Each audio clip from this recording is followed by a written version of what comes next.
poursuit évidemment avec ces commémorations des attaques perpétrées par le Hamas le 7 octobre et sur l'après 7 octobre avec, pour commencer, notre invitée Laetitia Bucaille. Bonsoir, soyez la bienvenue sur TV5 Monde. Bonsoir. Vous êtes professeure en France de sociologie politique à l'INALCO, l'Institut national des langues et civilisations orientales. Avant de vous donner la parole, on va prendre sans plus attendre la direction de Tel Aviv où nous attend Laurent Siget. Bonsoir, merci beaucoup d'être avec nous. Vous êtes membre des Démocrates, un parti politique israélien tout récent, si l'on peut dire, qui a vu le jour le 30 juin 2024. Il est né de la fusion entre un parti historique, le Parti travailliste israélien de Yitzhak Rabin, l'ancien Premier ministre israélien, et du Parti Meretz. Tout simplement, la première question, en ce 7 octobre, on a vu ces images de commémoration, d'émotion en Israël. Un an après ces attaques du Hamas, la société israélienne est-elle toujours, selon vous, profondément traumatisée ? La société israélienne est profondément traumatisée. Elle le restera pour de longues années, malheureusement. Et c'est le plus grand traumatisme depuis la Shoah, il faut le dire. Même si je voudrais rappeler aussi que bon nombre de non-juifs, beaucoup de musulmans aussi ont été tués le 7 octobre. Et le Hamas n'a pas fait dans la dentelle, il n'a pas cherché que des juifs, il a aussi tué des bédouins, il a aussi tué une femme musulmane qui roulait dans sa voiture et qui était voilée, et qu'il a tué sans aucun problème, parce ces gens ont été tués parce qu'ils étaient israéliens, pas seulement parce qu'ils étaient juifs, mais aussi parce qu'ils étaient israéliens, et que la volonté de destruction du Hamas est la volonté de détruire avant tout l'État d'Israël pour ce qu'il représente. Si les otages ne rentrent pas vivants, cela créera une crise morale et politique sans précédent en Israël, il faut le dire. S'ils rentrent morts, ce sera une crise morale et politique sans précédent. S'ils rentrent, pour ceux qui restent, on parle d'une cinquantaine vivants, ça pourra aider à reconstruire la société israélienne. Mais vous, chez les démocrates, que demandez-vous, Laurent Siget, ce soir au Premier ministre israélien Benjamin Netanyahou et à son gouvernement ? Pour ce qui est de la bande de Gaza, il faut faire la distinction entre ce qui se passe dans le nord et ce qui se passe à Gaza. Pour ce qui est de la bande de Gaza, la position de mon parti et de mon chef de parti, qui est un ancien général de réserve, qui lui, le 7 octobre, a été aussi lutté pour aider, qui est parti lutter dans le sud pour sauver des gens, elle est simple. Nous sommes pour un cessez-le-feu total à Gaza, à condition qu'il y ait une libération totale des otages. C'est-à-dire un cessez-le-feu total et une sortie de la bande de Gaza pour une libération de la totalité des otages. Ça, c'est faisable. De toute façon, comme nous faisons tout à fait confiance au Hamas, comme l'a fait M. Netanyahou pendant de longues années, nous savons qu'ils ne tiendront pas parole. Donc même si nous arrivons avec eux à un accord et que nous sortons, je suis certain, et tout le monde le pense en Israël, qu'on soit de gauche, du centre ou de droite, ils ne tiendront jamais leur parole. Et donc, il faudra refaire, encore une fois, la guerre. Sauf si, bien entendu, et ça, c'est ce que nous pensons, on arrive à proposer une alternative au Hamas. Parce que détruire le Hamas, comme le disent les militaires, c'est vrai, on l'a fait. Le Hamas, il est détruit, militairement. Détruire politiquement une idée, c'est impossible. Donc pour pouvoir détruire politiquement le Hamas, il faut proposer une alternative au Hamas. Et c'est ce que nous demandons au gouvernement de faire. D'avoir un accord. Nous avons maintenant un accord depuis les accords d'Abraham avec les pays sunnites. Nous devrions encourager l'autorité palestinienne à se rénover aussi, parce qu'il est clair que les Palestiniens, Mahmoud Abbas, aujourd'hui, il n'est plus d'à propos, il est qu'on appelle. Il n'est pas, c'est pas quelqu'un avec qui on peut faire un accord aujourd'hui. Donc, il faudrait avoir une autorité palestinienne renouvelée, qui est soutenue par les pays sunnites, et voir les Américains, les Européens, et alors proposer une alternative de pouvoir au Hamas. Merci. Je suis certain que si on proposait cette alternative, les Gazaouis n'en seraient que les premiers gagnants. Merci beaucoup Laurent Siget d'avoir pris le temps ce soir de répondre à nos questions en direct dans 64 minutes sur TV5 Monde. On poursuit avec vous, Laetitia Bucaille. Est-ce que vous diriez que ce 7 octobre et ces attaques sans précédent du Hamas ont marqué un tournant dans l'histoire du conflit israélo-palestinien ? Absolument.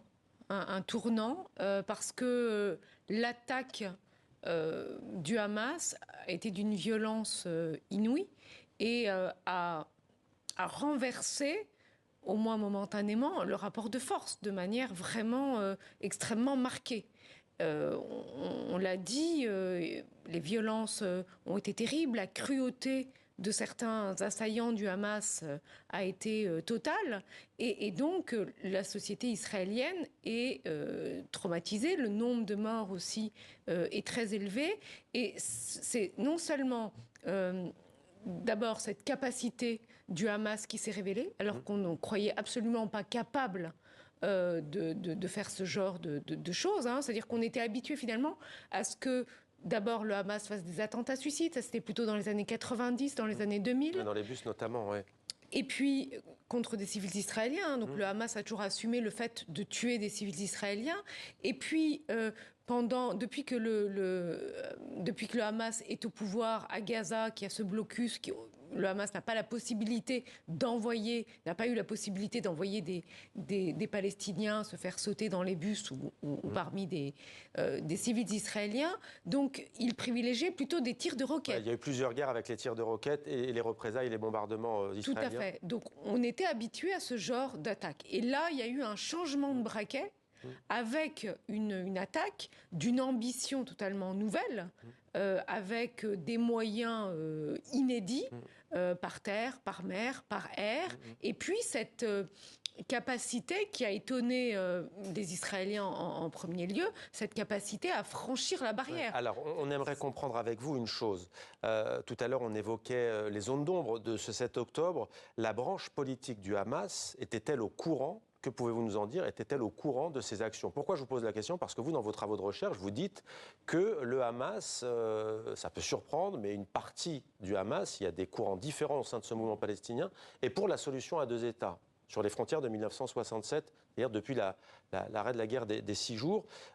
Qu'en est-il au juste? Est-ce que la branche politique était au courant de ces attaques de la branche militaire? Il semble que non. En tout cas, les renseignements américains ont dit que personne n'était au courant, ni l'Iran, ni le Hezbollah, ni la branche politique du Hamas qui se trouve au Qatar. Donc l'artisan, c'est Yahya Sinwar? Vraiment Yahya Sinwar et Mohamed Deif qui étaient aux commandes et qui ont imaginé cette attaque.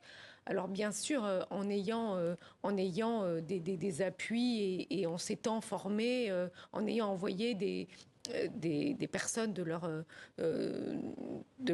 fidèles pour se former à l'étranger. Mais quelle différence entre Yahya Sinwar qu'on a vu, dont on parle, et qui serait toujours dans un tunnel à Gaza, et Ismaël Haniyeh assassiné par Israël à Téhéran? Quelle est la différence profonde? Si Yahya Sinwar ne veut pas d'État israélien, il veut un seul État? Il y a des différences de personnalité, de style, hein, c'est sûr. Yahya Sinwar alors en même temps, Yahya Sinwar, il a passé plus de 20 ans en prison. Donc très peu de gens l'ont rencontré. En fait, on a des renseignements sur Yahya Sinwar. Ces renseignements, ils proviennent surtout des services de sécurité israéliens qui l'ont interrogé et qui en ont fait un portrait comme quelqu'un d'extrêmement déterminé, quelqu'un de très sûr de lui, et quelqu'un qui était sûr qu'à un moment donné, il renverserait le rapport de force. Mais oui, il y a plusieurs personnes au sein du Hamas qui ont dit que 2 États, c'était envisageable. Et il faut se souvenir aussi que le document des prisonniers, qui a été élaboré notamment par Marwan Barghouti, ce chef du Fatah qui est emprisonné, qui est depuis 2002 en Israël, depuis la seconde intifada. Voilà, donc avant les élections qui ont porté le Hamas au pouvoir, où déjà la société palestinienne était très fracturée, les prisonniers du Hamas et du Fatah ont réussi à se mettre d'accord sur un document politique, sur la lettre des prisonniers, pour dire qu'ils se mettaient d'accord sur un État dans les frontières de 1967.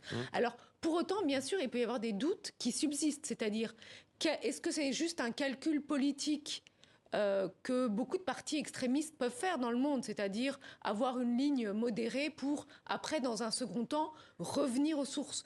Mais en fait, on ne peut pas le savoir. Hein. Il faut se rappeler aussi que le Fatah, au départ, le parti d'Yasser Arafat, était aussi pour un seul État, où vivraient les Juifs, les musulmans et les chrétiens ensemble. Et puis, en 1974, le Fatah a envisagé les 2 États comme une étape. Et puis finalement, Yasser Arafat caduque la charte de l'OLP, l'Organisation de libération de la Palestine. Ça, c'est encore plus tard, effectivement. Plus tard, dans les années 1980. Merci beaucoup, Laetitia Bucaille. On peut suivre